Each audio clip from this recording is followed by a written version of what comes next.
Good morning. Gonna be making fried potatoes and onions and bacon in the oven. So I'm gonna go ahead and get my bacon in the oven. And I already have my grease on the stove for my potatoes. That's almost hot. I've already peeled my potatoes. Now I'm gonna cut them. So I cut them once down the middle, then again, and then again, and then I'm gonna cut that in half. So what you'll end up with are like little cube size, bite-sized potatoes. You just keep cutting it until you get bite-sized portions. So I cut it in half, and then half again, and then half again. Then cut this about 3 times. 1, 2, 3. Because what you want to end up, you don't want them to be too big, but you don't want them too small where they end up like potato chips, you know. But you don't want them so big it's like mashed potatoes, you know. Down the middle, then again, and then cubes.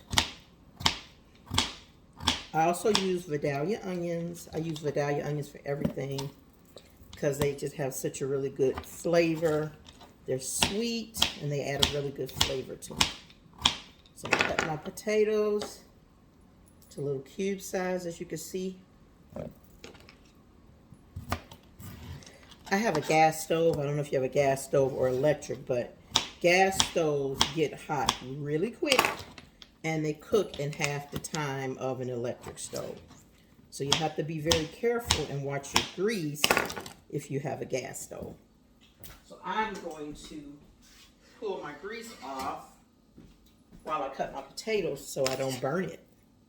Nothing worse than your grease being burnt and that flavors in your food. So right now I'm cutting potatoes.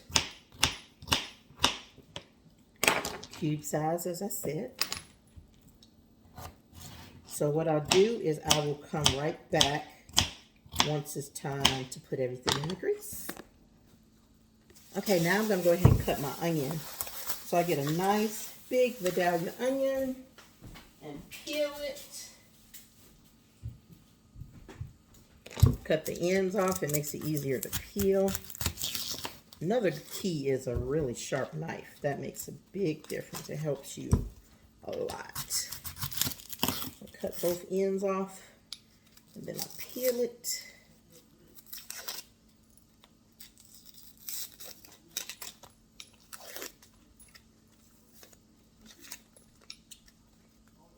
Peel it, then I'm going to wash it and cut it. And I like to make really thinly sliced kind of slits so it kind of like almost like caramelizes into the potatoes. Not big chunks. So I cut it in half. And then I'm going to cut thin slices. I'll show you what it looks like.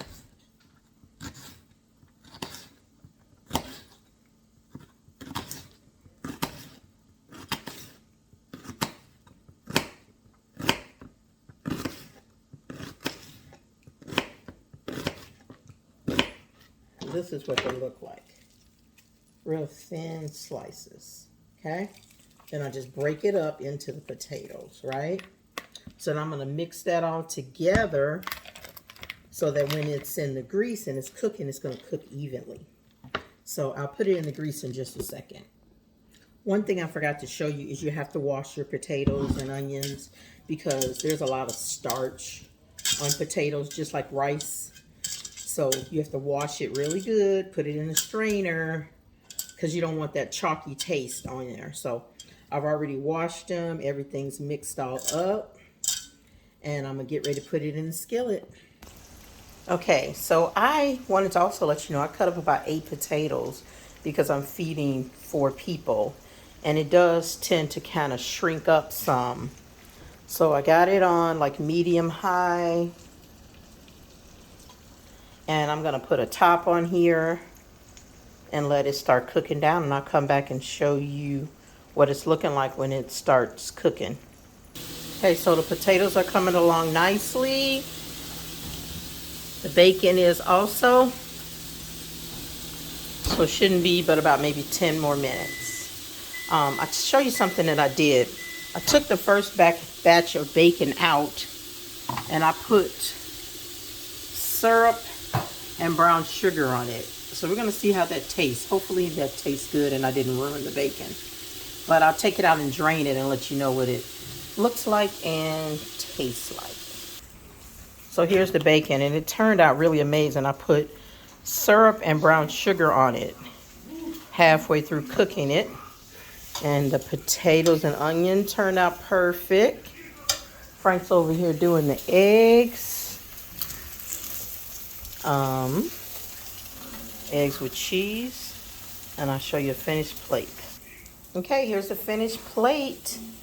Caramelized bacon, eggs over hardwood cheese, and fried potatoes and onion. Bon appetit.